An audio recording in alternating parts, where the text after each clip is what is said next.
This Buildopedia original production is brought to you by LP Building Products. Tips for installing engineered wood siding coming up next on the At Home channel at Buildopedia.com.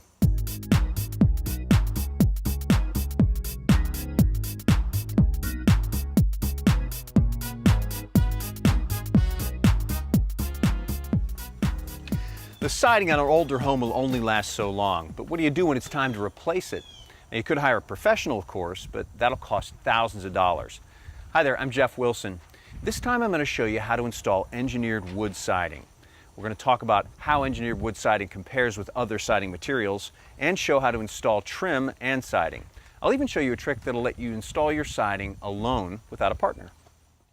Now, the most common siding choices these days are vinyl, fiber cement, and wood, and engineered wood. Now, I chose engineered wood because it's lighter and easier to work with than fiber cement, but it looks like real wood. It cuts with standard woodworking tools without the dangerous silica dust that you get from fiber cement. Now, this particular engineered wood siding is made from small diameter, rapidly regenerating trees, which are certified sustainably harvested.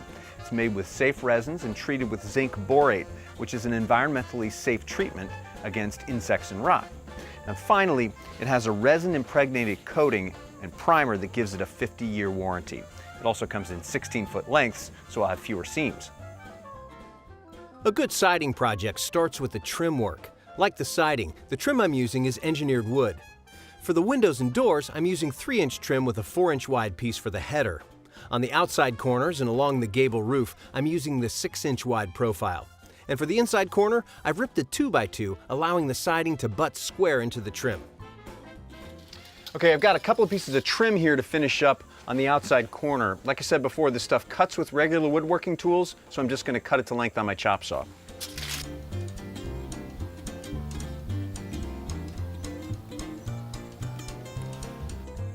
I'm using a pneumatic siding nailer and stainless steel siding nails to install the trim. Now, you could also use a hammer and any corrosion-resistant fastener. I like to use a ring shank type of nail to be sure that they stay in over time.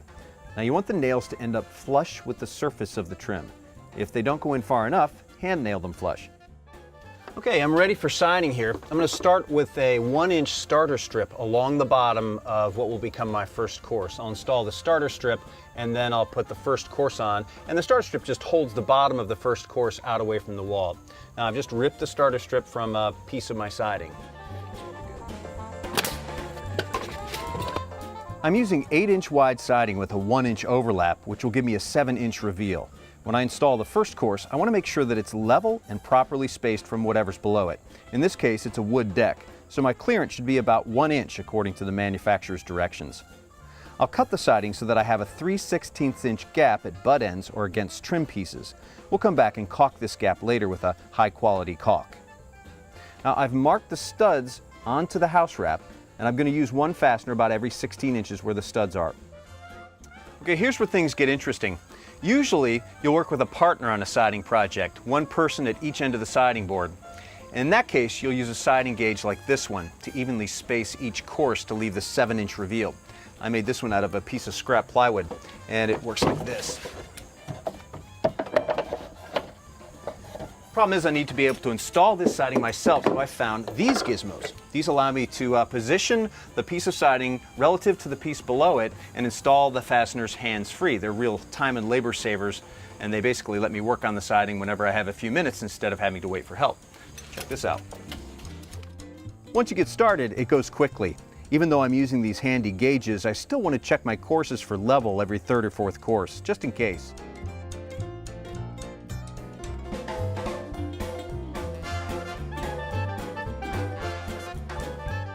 The last step is to caulk all the gaps with a high-quality caulk and then paint with a premium durable paint per the siding manufacturer's instructions. Installing engineered wood siding is a doable do-it-yourself project with the right tools and a little bit of advice. Not only are you giving your home a new durable skin, but you're giving your home curb appeal that will last and last. I'm Jeff Wilson. Thanks for joining us, and come back often to the At Home channel at Buildopedia.com.